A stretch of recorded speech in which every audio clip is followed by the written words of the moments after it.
we're really just looking at what's FanDuel, what's this big buzz around the daily fantasy space. And as we started to do a little bit of research, one of the first things we found is if you wanted to be successful, you had to spend a multitude of hours every day and go to, like I said before, 29, 30 websites. And so we wanted to simplify that process. And so we've been in it we've had one full NFL season last year, and are really looking forward to this upcoming NFL season and beyond. Awesome. And you guys are a local Denver, Colorado company, right? We are 100% Colorado-based, and look forward to working with a ton of folks here in the Colorado area. In fact, our Governor Hickenlooper just passed a big bill and legislation from Daily Fantasy Arena so that we can all have fun, make some money this season playing daily fantasy sports. Got to thank Governor Hickenlooper for that one. That's awesome. Yes. All right, well, Jeremy, thank you for calling in and giving my listeners a little bit about what DirtCannon.com is. I look forward to having you guys on future shows. We're going to talk some college football with Chris, do some fantasy top 10 type stuff with the quarterbacks, and we'll get with you guys on all kinds of fun stuff like that. Have you on during the NBA season, have some conversations about that. I appreciate the partnership and look forward to all the great things to come for the DirtCannon.com and Real Deal Sports Talk. Absolutely, we appreciate it. We look forward to working with you as well, and absolutely, come check us out. You can follow us on Facebook at the Dirt Cannon or on Twitter at the Dirt Cannon, and we'll see you on future shows. Awesome, Jeremy. Guys, definitely go out, check out the DirtCannon.com, see what Chris and Jeremy got going on. Help yourselves out, win some money, and have some fun. Sounds good. We'll talk to you soon. All right, Jeremy. Till next time. All right, thanks. All right, guys, so that was Jeremy from the DirtCannon.com. Very thankful that he could take some time out of his schedule this morning to join us. That's just awesome. They're doing big things. It sounds exciting. I know I'm excited for the drafts coming up. I feel like I'm gonna win all my leagues with their help this year. So check them out. All right, when we come back from the break, we're going to talk a little UFC 202. Hey guys. The NFL season is almost here, and you know what that means. Fantasy football is right around the corner. Did you win your fantasy league last year? Would you like to win some extra money playing in a daily fantasy football this season? If so, the DirtCannon.com is here to help. You can get numbers and projections anywhere. But if you want to build a winner for a full season fantasy team, or are just looking to win consistently in daily games, then do what I did and join the DirtCannon.com. They have it all in one place, fellas. Whether a bronze member or a silver, they will hook you up. I recommend the silver package. Starting today for the silver package, use my code RDST and you will get a customized 2016 NFL Draft Kit, Draft Day Intelligence, and access to their award-winning lineup analyzer with expert insight and analysis. So win your league, make some money, and take home the bragging rights with the DirtCannon.com, and use Real Deal Sports Talk's promo code RDST. And for the first month, with my code RDST, get $4.99 off the first month of your silver membership. Alright, so as many of you fight fans know, tonight we have a big fight going on in the UFC. UFC 202 is tonight, headlining Conor McGregor and Nate Diaz. Now this is something that over the last few days has taken one of those fun spins the UFC and the fight game can have, as Nate Diaz and Conor McGregor have basically just been showing out, posturing, being peacocks, here's my feathers. Press conferences throwing bottles, flipping each other off, trying to make each other flinch. All fun and exciting stuff leading up to what should be a really good fight tonight. A fight I think Nate Diaz is going to take. I think he's the better fighter. I told you before, I like the way the Diaz boys, both Nick and Nate, come to a fight. If they're going to lose, it's going to be because you're going to beat them. They're not going to quit. They will let you pound on them, and they will keep coming at you until they have nothing left. And I don't think Conor McGregor has that. I think he's got great striking power. I think he's got a decent ground game. But I think when he's pushed, and really pushed, the way way Diaz has gotten in his head, I don't think he's got it. I think he's just real similar to Mike Tyson in that way. A lot of what he was able to accomplish was based on this aura, this persona he had going on. And as soon as there was a crack in that, now everybody knows, okay, he can be taken down. Sure, he has a fast knockout in UFC history. One of them, anyway. Doesn't mean anything. You could accidentally get that.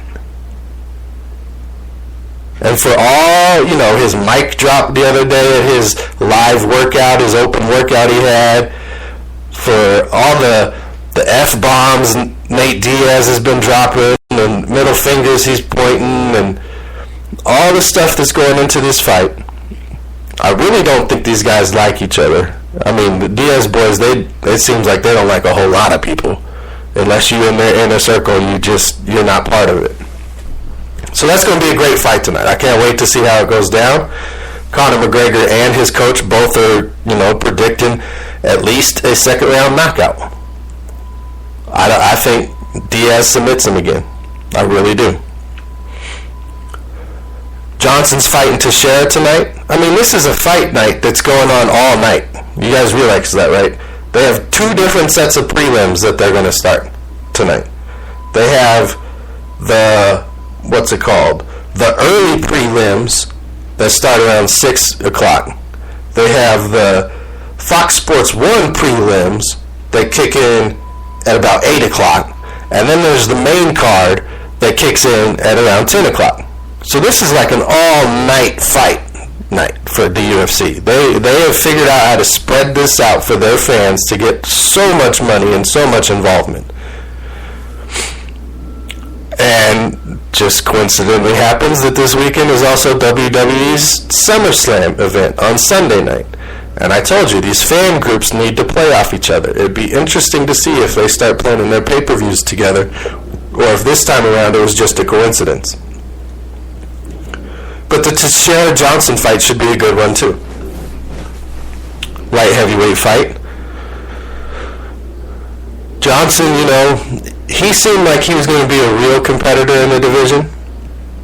And he's kind of been here or there. He's athletic, he's powerful, he's long. But something's missing in the game to where he hasn't risen to the top. Teixeira's held the belt.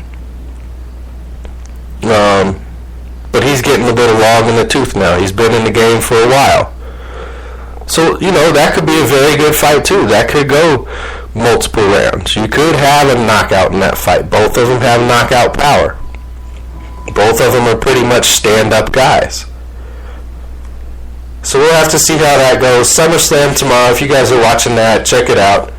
I won't be watching it. If something interesting happens with Brock Lesnar and Randy Orton, or Roman Reigns, who I'm starting to learn stuff about since, now sports entertainment's becoming a big thing. I got to start paying more attention to that again. Esports is really, really taking off huge, so I'll start paying attention to that more.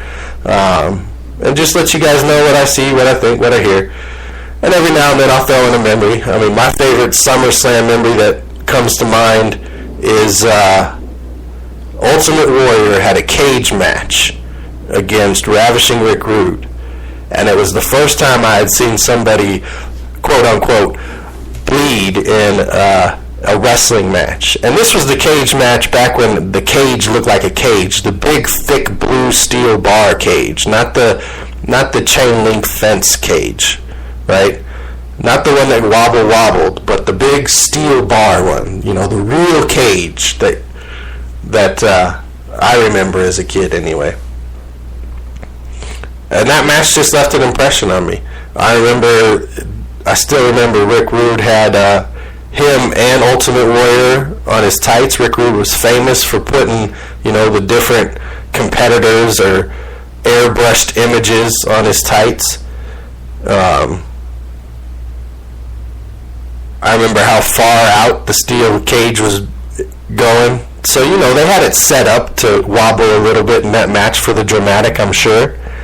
But those are the kind of things I remember from that match that really sticks out to me as far as SummerSlam moments. All right, what do we got going on? We got NFL going on. Let's quit SummerSlam, WWE, and UFC, and McGregor and all that. Let's talk some football, huh? Let's do the NFL preview review, shall we? I know it's preseason, but like I said, I love it. Let's preview it. Let's review it. Let's go over the games that happened Thursday and Friday. We'll talk about the games that are coming up today, especially locally, the Denver Broncos 49ers game. It's here in town today. So we'll talk about that. All right, so Thursday, there's 6 games on Thursday. Philadelphia shut out Pittsburgh. Again, it's preseason. It's not real football. I'm not thinking all of a sudden Philadelphia is this great team who's going to do something this season, or Pittsburgh is in trouble, because they're not. They didn't play anybody. Roethlisberger didn't play. Le'Veon Bell didn't play. You know, it's scenarios. It's let's see what our guys do. You know, not everybody plays. Teddy Bridgewater didn't play in the Minnesota game against Seattle, and that kind of, you know, don't question Zimmerman on that. He didn't like that so much. So, yeah, Philadelphia 17-0 on Pittsburgh. Cincinnati, I told you guys I watched the Cincinnati Viking game in week 1, and I was very impressed with the front line. And after watching them destroy the Lions from first team to fourth team in the trenches, if they wanted to run the ball, they ran the ball. If they wanted to get pressure, they got pressure. Right now, Cincinnati's men in the trenches are putting in work. Now, does that flow over into the regular season? Can they keep the same momentum going? Can they keep the same pressure, the same dominance that they're showing right now in the preseason going in the regular season? I hope so. That would be fun football to watch. Atlanta beat Cleveland 24-13. And what we're seeing in Cleveland is a connection between RG3 and Terrell Pryor. People forget how fast Terrell Pryor is. So if he learned how to catch the football, which it seems like he did, they're going to send him on a bunch of go routes. They're going to use him as decoy at some point. They're probably going to have some trick plays where he even gets to throw the ball, being a former quarterback. But him and RG3 are putting together some chemistry right now. And if Josh Gordon can come back healthy and he can keep himself straight on that team, you're going to have 2 receivers on the outside that are going to be hard to cover, because Gordon's a burner too, but he's a polished receiver who's going to require a double team. That's going to leave Terrell Pryor's 6'4", 4'3" running self one-on-one matchups, and that's what Terrell Pryor can win. He's a freak of an athlete. He's tall, he's long, he's fast. He picked quarterback because it was glamorous, is what I think. Otherwise, he'd probably be some kind of Ladarius Green tight end at his size. They might have put like 10 more pounds on that frame, put him up at around 230, 235, and made him one of these hybrid tight end types, pass-catching tight ends. Or he'd just be a big-bodied receiver. But they're building something there in Cleveland. It could be exciting. We'll have to see. It looks like they're having fun anyway. And, you know, football hasn't been fun in Cleveland in a while. Josh McCown is probably doing an excellent job mentoring RG3. Let's see. Green Bay beat Oakland 20-12. Chicago early had jumped all over New England, but New England comes back to win that one 23-22. Without Tom Brady, because as everybody knows now, we got to make fun of him because he cut his thumb with some scissors and left the stadium. Well, it's not like he ran away crying, people. Why everybody got to hate on everybody? He wasn't going to play more than a few snaps in that game anyway. You cut the thumb on your throwing hand. It's preseason. It's just like being at practice. It's a glorified scrimmage. They were like, go home, get yourself stitched up. Be ready for week 5. Who cares if Tom Brady's at a preseason football game? He doesn't get to play in anything that counts until week 5. Everybody just got to find something to hate on. Let's see. So, yeah, Minnesota without Teddy Bridgewater did beat Seattle 18-11. But what we're seeing also in Seattle right now is a little bit more carryover from that passing game from last season. That shot that